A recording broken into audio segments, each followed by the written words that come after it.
is a unique one because it's only a contraindication because if you go directly over the tethering, that could get disrupted, right? Because it's being tied together.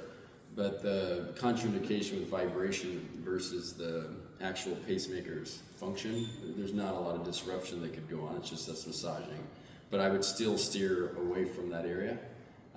If you're working on someone's plantar fascia and they have a pacemaker, that's just something you need to communicate with them. Make sure that they're aware that we're not going directly over it. Make sure they're comfortable with it.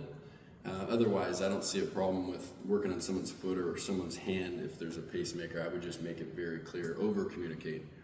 Make sure the client understands the risks associated with it. The other thing is, if you have malignancy, you have an area that is, you have skin cancer in an area, would you go over it? We'd probably use our best clinical judgment and not do it.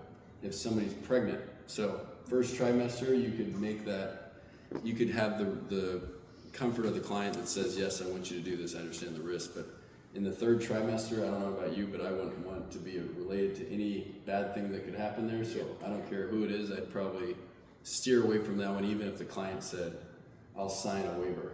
You just have to make clinical judgments with these contraindications. The rest of it, what you wouldn't do with a really deep massage is probably your contraindication. You wouldn't do something that would disrupt somebody that can't feel their skin in that area. You wouldn't just keep manipulating.